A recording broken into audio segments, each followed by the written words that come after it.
Upendra Mishra, DPI CEO, and also Revenue Secretary, Mr. Vattar, Expenditure Secretary, Mr. Vattar, వీళ్ళందరితో finance minister దగ్గర ఒక 1 hour 35 minutes meeting జరిగింది. Long meeting. ప్రధానమంత్రి గారికి మొట్టమొదటిసారిగా మనకి ఇచ్చినటువంటి హెల్ప్ కూడా వారికి ధన్యవాదాలు తెలియజేశాను. 2300 కోట్లు మనకు డెఫిసిట్ ఫైనాన్స్ ఏదైతే ఉందో వారికి ఇచ్చారు. అదే మరిగా 350 కోట్లు బ్యాక్వర్డ్ ఏరియాస్ డెవలప్మెంట్ కోసం 7 జిల్లాలకు 50 కోట్లు చొప్పున 350 కోట్లు ఇచ్చారు. రాజధాని నిర్మాణానికి ఒక 1500 కోట్లు ఇచ్చారు. ఫిస్కల్ ఇన్సెంటివ్స్ కింద క్యాపిటల్ అలవెన్సెస్ 15%, అదే మరిగా యాక్సిడెంట్ డిప్రిసియేషన్ అలవెన్స్ 15% ఇచ్చారు. అంతేకాకుండా ఒక 250 కోట్లు పోలవరం ప్రాజెక్ట్ ఇచ్చారు. ఇది కాకుండా IIT, IIM, IIIT, NIT, ISER, NIDM, customs training institution,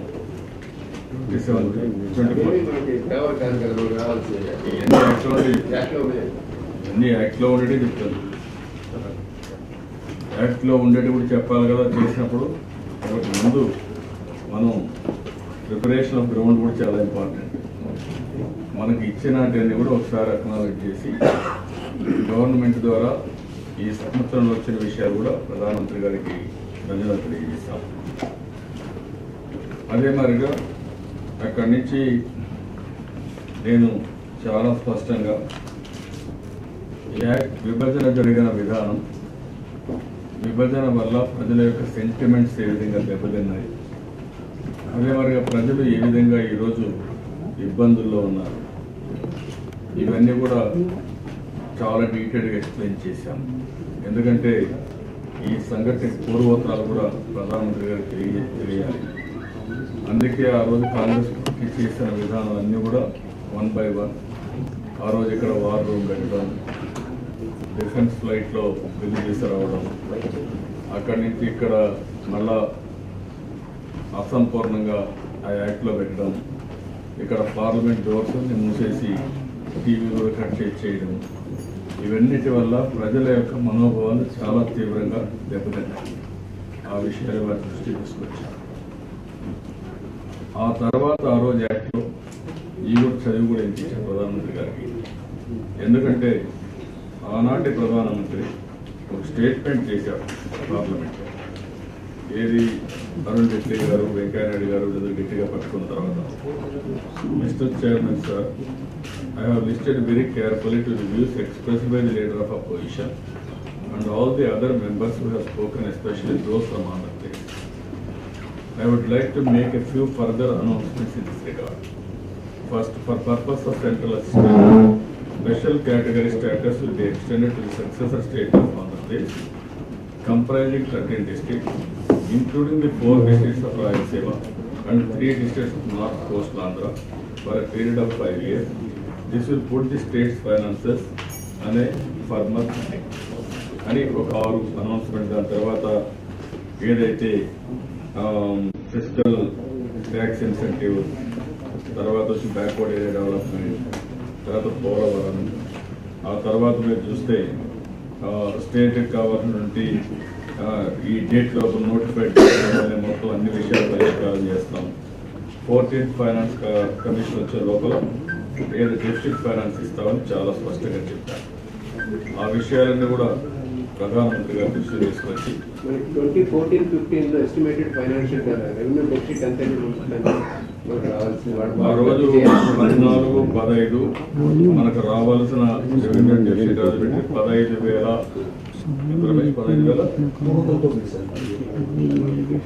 వాళ్ళు పెట్టింది 15,355 కోట్లు పెట్టారు. అయితే ఇప్పటికి 2,300 కోట్లు ఇచ్చారు. అకౌంట్ జనరల్ ఆఫ్ ఆంధ్రప్రదేశ్ ఇచ్చింది ప్రిలిమినరీ రిపోర్ట్ ఇది 14,409 కోట్లు. ఇప్పుడు ఫైనల్ రిపోర్ట్ వస్తే it may go further, another 2,000 crores పెరిగే అవకాశం ఉంది. ఈ 14,400 మనం ఏజీ ఇచ్చింది. 15,358 కోట్లు. ఆ రోజు గవర్నమెంట్ సెపరేట్, రాష్ట్రం సెపరేట్ కాకమునుపు ఆనాటి ప్రెసిడెంట్ రూల్ లో ఉన్నప్పుడు గవర్నర్స్ వాళ్ళతో ప్రొజెక్ట్ చేసి ఎస్టిమేట్ చేసింది. ఆ ఎస్టిమేట్ ఫిగర్ ప్రకారమే ఆ రోజు పార్లమెంట్ లో కానీ బిల్లో కానీ చెప్పిన విషయం. ఏమైనా దాంట్లో మనకి 12,000-13,000 రూపాయలు 12,000 కోట్లు రావాలి. 12,000 కోట్లు రావాలి. అదే మరి ఇంకొక పక్కన 46(3) ఇవి చూస్తే special development package for Rayalaseema and north coastal Andhra districts కి చాలా స్పష్టంగా ఆ రోజు ఆనరబుల్ ప్రైమ్ మినిస్టర్ హౌస్ లో అయితే special development package on the lines of KBK, Koraput, Bolangir, Kalahandi special package and the Bundelkhand special package that is UP Andhra Pradesh. ఈ రెండు బుందేల్ఖండ్ ఇవి ఇస్తామని చెప్పి చాలా స్పష్టంగా చెప్పారు. దానికి క్యాలిక్యులేట్ చేస్తే 1.2%, 1.2 crore పాపులేషన్ ఉండే బుందేల్ఖండ్ సుమారు 7,260 కోట్లు ఇచ్చారు. సిమిలర్ ఉంది మంది 2,238 కోట్ల జనాభా ఉంది. అది 1.2 మంది 2.38 కోట్ల జనాభా, క్రోర్స్ జనాభా. అంటే దీనికంటే ఆల్మోస్ట్ ఆల్ 1.5-2 times ఎక్కువ ఉంది, 2 times పైన ఎక్కువ ఉంది. మనకు కూడా ఇప్పుడు నేను చెప్పిన దగ్గర వాళ్ళ పాపులేషన్ బుందేల్ఖండ్ పాపులేషన్ చూస్తే 1.2 crores, వాళ్ళకి ఇచ్చింది 7,266 కోట్లు. మన పాపులేషన్ చూస్తే 2.38 కోట్లు, మోర్ దెన్ డబల్. ఆ లెక్క ప్రకారం వేసుకుంటే మనకు ఆ రేషియోలో బ్యాక్వర్డ్ ఏరియా కూడా మోర్ ఆర్ లెస్ సేమ్ ఉంటుంది. కొంచెం అటు ఇటు ఉన్న more or less same. That is what we are requesting. Backward area చెప్పారు ఆ 7 జిల్లా పాపులేషన్. మూడవది ఫైనాన్షియల్ అసిస్టెన్స్ న్యూక్లియర్, అందులో కూడా వారు చెప్పింది Raj Bhavan, high court, government secretariat, legislative assembly, legislative council and such other infrastructure అని చెప్పారు. ఇప్పుడు 500 కోట్లు ఇచ్చారు. కానీ ఆ రోజు మాటలు చెప్పింది మాత్రం కాంగ్రెస్ పార్టీ చాలా పెద్ద ఎత్తున చెప్పారు. హైదరాబాద్తో సమానంగా ఇంకొక రాజధాని కడతాం. హైదరాబాద్కి నేను చెప్పింది 5 లక్షల కోట్లు అవుతుందంటే 5 లక్షల కోట్ల కంటే ఇంకా ఎక్కువ ఇస్తాం, 27 పడుతుందంటే ఇంకా బాగా డెవలప్ చేస్తామని మాటలు చెప్పారు. ఫైనల్గా వాళ్ళు పెట్టింది మాత్రం ఈ బిల్లులో పెట్టారు. ఆ విషయం చెప్తేనే దీన్ని ఒక మంచి రాజధాని కట్టాలంటే మీ సహాయం అవసరం. దయచేసి సహకరించమని ప్రధానమంత్రి కోరాను. అదే మరి ప్రధానమంత్రి గారు స్పెషల్ ట్యాక్స్ ఇన్సెంటివ్స్ కూడా ఇమ్మన్నారు. హిమాచల్ ప్రదేశ్ కంటే ఇచ్చారు. సిఆర్డి ఏరియాకు నూతన రాజధానికి ఇస్తే డెవలప్ అవుతుందని చెప్పి కూడా వారికి కూడా నేను చెప్పాను. కాంగ్రెస్ వాళ్ళు పెండింగ్ వరకే పెట్టారు, కానీ హామీ ఇచ్చారు హైదరాబాద్ తో సమానంగా కట్టాలి. ఈ ప్రైమ్ మినిస్టర్ ఎలక్షన్ ఢిల్లీ కంటే మంచిది కట్టాలని కూడా చెప్పారు కదా. అది కూడా తిరుపతిలో వచ్చినప్పుడు ఇంకా బ్యూటిఫుల్ రాజధాని కడతామని నన్ను ప్రపంచం అన్ని రాజధాని చూసామని ఈ గవర్నమెంట్ కమిట్మెంట్ కూడా ఉంటుంది. కమిట్మెంట్ తిరుపతి మీటింగ్ లో చెప్పారు. ఇచ్చినట్టు మనం చెప్పాం రావాలి చెప్తున్నా, నేను రిప్రజెంటేషన్ చేసి చెప్తాను ప్రధానమంత్రి గారు. అదే మరి ఇంకొక ప్రకారం చూస్తే fiscal measures and incentives for industrial incentives. ఇక్కడ మీరు గుర్తుపెట్టుకోవాల్సింది special status is different, industry incentives are different. ఈ రెండు కంపేర్ చేయడం కరెక్ట్ కాదు. అందుకని నేను పదే అడిగేది ఆంధ్రప్రదేశ్ డెవలప్ కావాలి. ఆంధ్రప్రదేశ్ డెవలప్ కావాలంటే ఇండస్ట్రీస్ రావాలి. ఇండస్ట్రీస్ లేవు. పిల్లలందరూ కూడా చాలా మంది ఉద్యోగాలు లేకుండా బాధపడుతున్నారు, ఇండస్ట్రీస్ అని బాధపడుతున్నారు. సెకండ్ యాంగిల్ కూడా మీరు చూస్తే కాలేజీలు కూడా లేదు. సరే కాలేజీలు ఒక విధంగా వస్తున్నాయి. దీనికి ఆ రోజు పెట్టింది మీరు చూస్తే central government shall take appropriate fiscal measures including tax incentives to promote industrialization and economic growth. Central government shall, while considering the special development package of the successor state of Andhra Pradesh, provide adequate incentives, in particular for Rayalaseema and North Coastal region of that state. రెండు ఇచ్చారు. జనరల్గా చెప్పడం ఒకటి 46(3) కింద రాయలసీమ 4 జిల్లాలు, ఉత్తరాంధ్ర 3 జిల్లాలకి special incentives హామీ ఇచ్చారు. దానిపై నేను ఇప్పుడు అడిగింది ఏంటంటే మీరు ఎట్టి పరిస్థితుల్లో కూడా డెవలప్మెంట్కి సహకరించాలి. ఇప్పటికి వీళ్ళు ఇచ్చింది మీరు నేను చెప్పాను ఎందుకంటే ఇప్పటికి ఇచ్చింది 15% capital allowance, 15% accelerated depreciation allowance, ఈ రెండు ఇచ్చారు. దానిపైన మీరు రాష్ట్రం అంతా ఇవ్వండి. ఆ 7 జిల్లాలకు 46(3)లో ఇచ్చారు, అవి కూడా ఇవ్వాల్సిన అవసరం ఉంది. అది కూడా మీరు హిమాచల్ ప్రదేశ్, కాశ్మీర్ ఆ రాష్ట్రాలకు ఏ విధంగా అయితే హామీ ఇచ్చారో అదే ప్యాకేజ్ ఇక్కడ ఇవ్వాల్సిన అవసరం ఉందని నేను వారికి చెప్పాను. అది కూడా ఎక్స్ప్లెయిన్ చేశాను. తర్వాత special category status, this is very very important.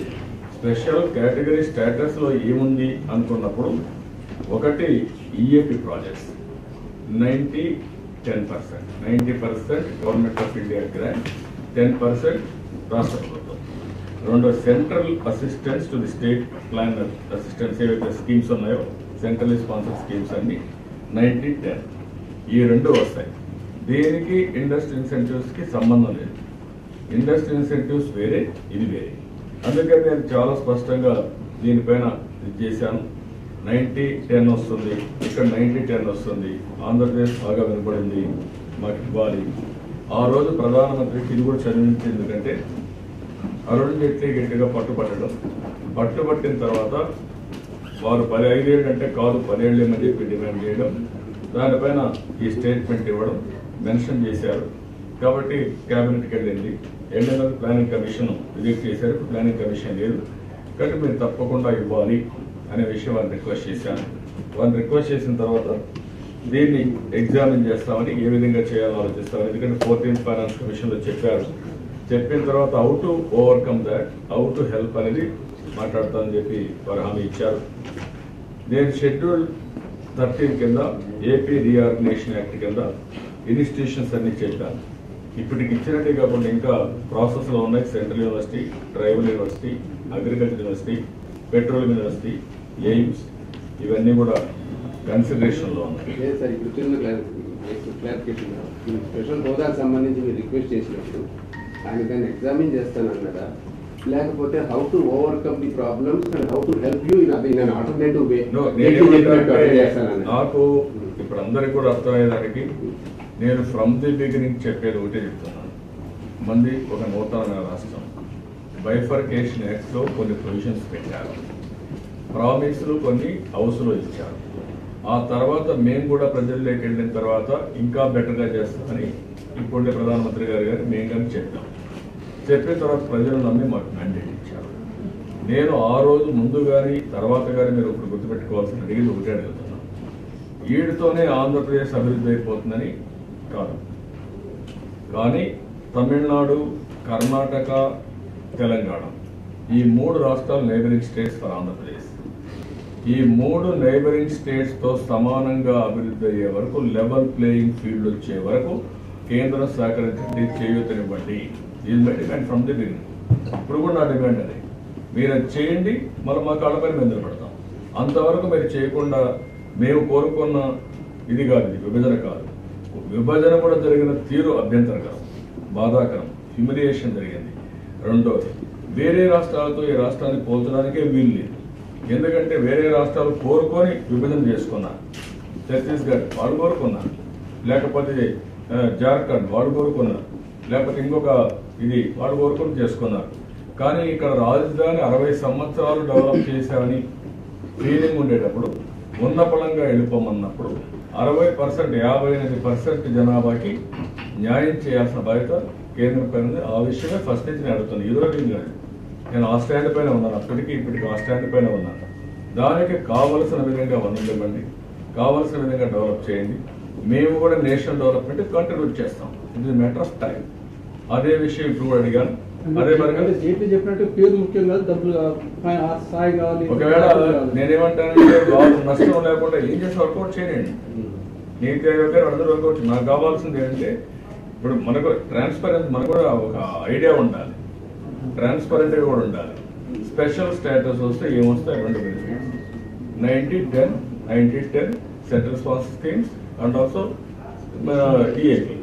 ఈ స్పెషల్ సెంట్రల్ అసిస్టెన్స్ అనేది తీసేశారు, కానీ స్పెషల్ సెంట్రల్ అసిస్టెన్స్ లో total year market funds 30% has to go to special category states. That what I'm saying. అందులో మళ్ళీ అన్ని స్టేట్స్ పోతాయి.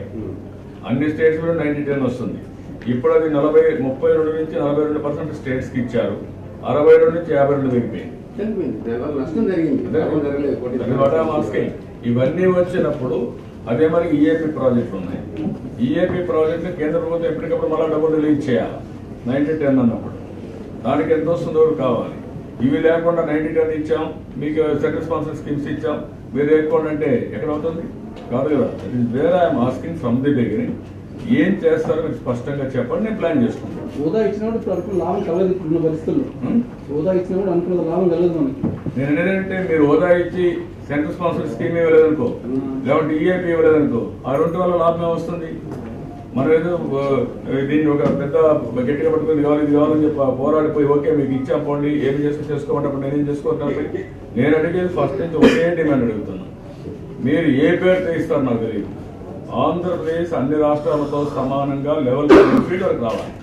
మాకు ఇండస్ట్రీస్ లేవు, ఇన్సెంటివ్స్ ఇవ్వాలి. మీరు ఇచ్చారు, వేరే రాష్ట్రాలకు ఇచ్చారు.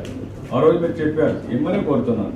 మీరు స్పెసిఫిక్గా కూడా రాయలసీమ అండ్ ఉత్తరాంధ్ర కూడా చెప్పారు. దీనికి స్పెషల్ ఇన్సెంటివ్స్ ఇస్తాం, స్పెషల్ ప్యాకేజ్ ఇస్తాం, అన్ని ఏరియాలతో సమానంగా డెవలప్ చేస్తాం మీరు చెప్పారు. అదే మరి అడుగుతున్నాను. అదే మరి ఇప్పుడు ఇన్స్టిట్యూషన్స్ కూడా మీరు నేను తీసుకుపోయినప్పుడు అన్ని ప్రాంతాల్లో పెట్టాను, కొన్ని ప్రాంతాల్లో పెట్టలేదు. సెంట్రల్ యూనివర్సిటీస్ అనంతపూర్లో పెట్టాను, కస్టమ్స్ ఇన్స్టిట్యూట్ అనంతపూర్లో పెట్టాను, ట్రైబల్ యూనివర్సిటీ విజయనగరంలో పెట్టాను. ఇట్లా అన్ని రాష్ట్రంలో అన్ని ప్రాంతాలను నేను అనలేదు. నేను అడిగింది ఫస్ట్ నా పాయింట్ అదే. ఏ పాయింట్ అడిగా నేను? స్టేటస్ ఏమన్నా కాదు అన్నప్పుడు ఏంటి మీరు ఏం చెప్తున్నారు నాకు? That is what I'm asking. మీరు కూర్చొని పెద్ద మనుషులు కాదు. ఆ రోజు అడిగింది నేను అదే అడిగాను. ఆ రోజు నేను ఒకటే మాట అడిగాను, మీకు అందరికీ జ్ఞాపకం ఉంటుంది. 2 రాష్ట్రాలు విభజించినప్పుడు మీరు చేయాల్సిన కనీస న్యాయం, ఇద్దరిని కూర్చొని పెట్టండి, ఇద్దరికి ఆమోదయోగ్యంగా పరిష్కారం చేయండి, సమన్యాయం చేయడం చెప్పాను. ఈరోజు అని చెప్తున్నాను, మాకు అన్యాయం జరిగింది. అన్యాయం జరిగిన అన్యాయాన్ని కేంద్రం పరిష్కారం చేయాల్సిన బాధ్యత ఉందా లేదా? ఉంది. అది పరిష్కారం చేయండి. మీరు చేసిన దాన్ని నేను అక్నాలెడ్జ్ చేస్తున్నాను. లాస్ట్ 1 yearలో ఇచ్చారు. We are thanking them. నేను నా doubt about it. Even Polavaram Congress మాట్లాడుతున్నారు. కాంగ్రెస్ మాట్లాడడానికి అర్హత కూడా లేదు. ఎందుకంటానంటే పోలవరం ప్రాజెక్టులో 7 మండలాలు తెలంగాణలో పెట్టి పోలవరం ప్రాజెక్ట్ నేషనల్ ప్రాజెక్ట్ చేశామంటే ఎట్లా సాధ్యమవుతుందంటే, అదే ఈ ప్రభుత్వం వచ్చిన తర్వాత ప్రధానమంత్రి అయిన తర్వాత ఇమ్మీడియట్ గా ఫస్ట్ కేబినెట్ లో ఆర్డినెన్స్ తీసుకొచ్చారు కాబట్టి ఇప్పుడు బాధ్యత పెరిగింది. దానికి ట్రైబల్ గ్రామాలు ఉన్నాయి. దగ్గర మీరు చూస్తే 200 గ్రామాలు ట్రైబల్ గ్రామాలు రీహాబిలిటేట్ చేయాలి, లిబరల్ గా చేయాలి. కొత్త ల్యాండ్ అక్విజిషన్ యాక్ట్ ప్రకారం దాన్ని ప్రాజెక్ట్ కట్టాలి. అది కడితే ఆంధ్రప్రదేశ్కి జీవనాడి, లైవ్ వైర్, అది కట్టుకోగలిగితే బ్రహ్మాండంగా ఉంటుంది. ఆ విషయం కూడా చెప్పారు ప్రధానమంత్రి గారికి. ఆయన దాంట్లో ఏకీభవించారు. ఆయన ఒకటే మాట అన్నారు, ఇవన్నీ చెప్పిన తర్వాత ఈ ఇన్స్టిట్యూషన్స్ అన్ని కూడా ఎక్స్ప్లెయిన్ చేశాను వారికి. ఇది కాకుండా రైల్వే జోన్ ఎక్స్ప్లెయిన్ చేశాను.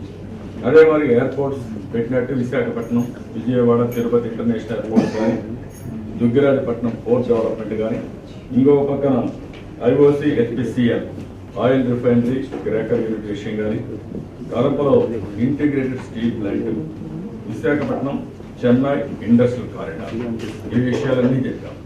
ఇవి కాకుండా మెట్రో రైల్ విశాఖపట్నం విజయవాడ, ఇంకో పక్కన road connectivity between capital city and also other areas, ముఖ్యంగా రాయలసీమ నుంచి నెట్వర్క్ రావాలి, రోడ్ నెట్వర్క్ కూడా రావాలి, అవన్నీ యాక్ట్లో పెట్టారు. ఇవి కాకుండా ఈరోజు మీరు చూస్తే షెడ్యూల్ 10 ఇన్స్టిట్యూషన్స్ కూడా పెట్టారు. షెడ్యూల్ 10 ఇన్స్టిట్యూషన్స్ ఏమైనా ఆ రోజు సెటిల్ చేస్తా ఉన్నారు కాంగ్రెస్ పార్టీ. మీరు ఆ యాక్ట్ లో చూస్తే ఫ్లోరాది హౌస్ లో ఆయన ఇచ్చిన హామీ, ప్రధానమంత్రి గారు ఇచ్చిన హామీ చేసినప్పుడు చాలా స్పష్టంగా ఇది the appointed day for the formation of the new state will be so fixed in relation to the notified date so as to enable preparatory work relating to personal, finance and distribution of assets and liabilities to be completed satisfactorily. ఏమైంది? 1250 మంది electricity employees road మీద ఉన్నారు. ఎవరు పాపం? ఇది what I'm asking. ఆ రోజు వాళ్ళు చేయలేదు, ఈరోజు కేంద్రంలో సార్ట్అవుట్ చేయాలి. లేకపోతే మీరు పరిష్కార మార్గం చూపించమని నేను రిక్వెస్ట్ చేస్తున్నాను. ఇలాంటి ఒక సమస్య కాదు, చాలా సమస్యలు షెడ్యూల్ 10లో ఉన్నాయి. రెండు రాష్ట్రాల మధ్య గొడవలు పడడం నేను ఎన్నోసార్లు అపీల్ చేశాను. కూర్చుందాం, పరిష్కారం చేసుకుందాం, మన వల్ల పెద్ద లక్ష్యాలు పెట్టుకుందాం, కేంద్రం దగ్గరికి పోదాం, ఒక ఆమోదయోగ్యంగా పరిష్కారం చేసుకుంటామంటే ఎప్పుడు ముందుకు రాలేదు. ముందుకు రాకుండా అనవసరంగా తీసేయడం, రెచ్చగొట్టడం ఇలాంటివన్నీ చేశారు. ఆ రోజు యాక్ట్లో చూస్తే హేతుబద్ధత లేదు, సైంటిఫిక్ అప్రోచ్ లేదు. Power on the base of per capita consumption, ఆస్తులు on the base of location, అప్పులు on the base of population, employees on the base of population ఇష్టానుసారంగా చేశారు. చేసి ఇప్పుడు ఏం చేస్తున్నారు?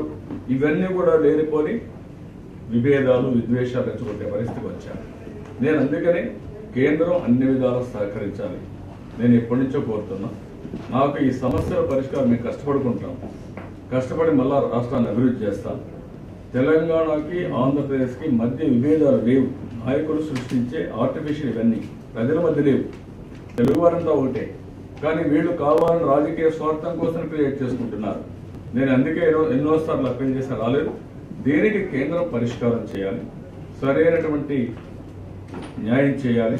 ఆ న్యాయం చేయడం కోసం ప్రధానమంత్రి గారితో 1 గంట 35 నిమిషాలు చాలా పేషెంట్గా ఫస్ట్ టైం వారు, ఎందుకంటే ఇంతకుముందు నేను చెప్పినప్పుడు కూడా మొన్న నేను ఫోన్ చేశాను, అడిగాను, లేదండి ఇక్కడ సెంటిమెంట్స్ చాలా డిఫరెంట్గా ఉన్నాయి, చాలా ఇబ్బందులు ఉన్నాయి, కరెక్ట్ కాదంటే ఆయనే చెప్పి నేను మీకు టైం ఇస్తాను, నేను ఇన్వైట్ చేస్తాను అని చెప్పారు.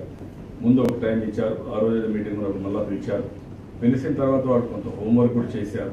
మా ఆఫీసులు పంపించడం వాళ్ళు పంపించాము. అందరూ కూర్చొని చాలా వరకు హోంవర్క్ చేశారు. అదే మరి హోంవర్క్ చేసిన తర్వాత ఈరోజు చాలా పేషెంట్గా ఆయనకు అవగాహన చేసుకొని నేను చెప్పినంత విన్నాడు. విన్న తర్వాత నేను ఇవన్నీ కూడా విడవని చెప్పాను. ఇంట్లో ఏ దాపరికం లేదు, ఇది వైట్ పేపర్. ఎందుకంటే అసలు పార్లమెంట్లో చెప్పింది డాక్యుమెంట్ అందరి దగ్గర ఉంది, ఎలక్షన్లో ప్రామిస్ చేసిన డాక్యుమెంట్స్ అందరి దగ్గర ఉన్నాయి, కాంగ్రెస్ చేసిన తప్పుడు విధానం అందరి దగ్గర ఉన్నాయి. రెండోది ఇప్పుడు ఇచ్చిన సహాయం అందరికీ చేత దగ్గర ఉంది, కానీ దాపరికం ఉంది. అన్ని విషయాలు నేను ఎక్స్ప్లెయిన్ చేశాను. అదే మరి కొంతమంది కావాలని కన్ఫ్యూజ్ చేసి స్పెషల్ స్టేటస్ ఇస్తే ఇది ఒక సంజీవని కింద అన్నీ అయిపోతాయి. ఏమొస్తాయండి? 2 వస్తాయి. ఆ 2లో ఏంటి? 1 EAP, 2 central sponsor schemes. Central sponsor schemes తగ్గించేశారు, 62 నుంచి 52% వచ్చింది. ఈఏపీ వచ్చే ఎంత వచ్చింది? ఎన్ని ప్రాజెక్ట్స్ ఇస్తే గవర్నమెంట్ ఆఫ్ ఇండియా, అది మళ్ళీ వాళ్ళు క్యారెక్టర్ చెప్పి వాళ్ళు పాస్ చేయాలి. ఎన్ని సేవ్ వస్తాయి? కాబట్టి దట్ ఈస్ నాట్, అది ఒక డెఫినెట్గా అది కూడా కన్సిడర్ చేయాలి. అదే సమయంలో లెవెల్ ప్లేయింగ్ ఫీల్డ్ వచ్చే వరకు నాకు రాజధాని బిల్డింగ్లు కడతా ఉన్నారు. బిల్డింగ్లు కడితే ఇదేం అడ్మినిస్ట్రేటివ్ బ్లాక్ అంటే? అడ్మినిస్ట్రేటివ్ బ్లాక్ ఏమవుతుంది? Hyderabad administrative block, Hyderabad administrative secretariat ఏముంది? ఒక మూల ఉంది, కాహంత్ ఉంది, ఏముంది అక్కడ? అది కాదు కావాల్సింది. సైబరాబాద్ సిటీ వచ్చింది, ఎకనామిక్ యాక్టివిటీ వచ్చింది, ఆడ నుంచి ఆదాయం పెరిగింది, ఆడ నుంచి డైనమిజం వచ్చింది. This is where I'm asking to create this type of environment create చేయాలి, హెల్ప్ చేయాలి. డిమాండ్ అయితే ఇప్పటికి కూడా స్పెషల్ కేటగిరీ స్టేటస్ కావాలనేది మీరు ఏమి ఇస్తానన్నా మీరు దాని పట్ల అది కావాల్సిందే. What I'm saying, special status ఇవ్వలేమన్నారు, 14th ఫైనాన్స్ కమిషన్ అన్నారు, స్పెషల్ స్టేటస్ కాదన్నారు, లేదంటే నోట్ అంటున్నారు. ఏంటి దానికి మీరు వాళ్ళు ఏమంటే ఇప్పుడు ఏమన్నారు? ఫైనాన్స్ మినిస్టర్ మాట అన్నారు, మేము స్పెషల్ స్టేటస్ వచ్చేటప్పుడు ఎంత డబ్బులు వస్తుందో మీకు ఫైనాన్షియల్ అసిస్టెన్స్ దానికంటే ఎక్కువ ఇస్తామండి. ఓకే కమా, మీరు చెప్పండి పోనీ ఏమి ఇస్తున్నారు అంటే మీరు దానికి అంగీకరించినట్టేనా? అరే నేను అంగీకరించడం కాదయా, నేను ఒక్కదానికి అంగీకరించే దానికి కాదు. నేను అడిగింది ఫస్ట్ నా డిమాండ్ స్పెషల్ స్టేటస్. వారు కాదని ఇంకా ఎక్కువ డబ్బులు ఇస్తున్నారు నువ్వు, ఇంకా నీకు బాధ ఏముంది? ఇంకా ఎక్కువ డబ్బులు ఇస్తే నేను కాదన్నా కదా. మొదలుపెట్టి కట్టాలంటే అర్థం కట్టినా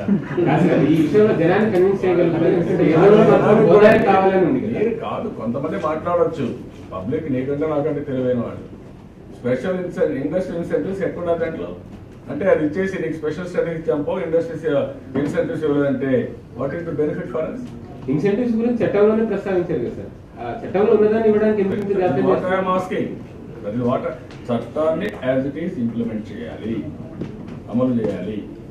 చట్టం బయట చెప్పిన హామీలు కూడా ఆ స్పిరిట్ తో మీరు అమలు చేయాలి. చట్టం బయటే ఉంది, స్పెషల్ స్టేటస్ ఉంది. చట్టం బయటే ఉంది, లెవెల్ ప్లేయింగ్ ఫీల్డ్ ఉంది. మేము చెప్పిన హామీలు ఉన్నాయి. చట్టంలో ఏమున్నాయి? మనం చెప్పిన హామీలు ఉన్నాయి. పోలవరం దగ్గర అన్ని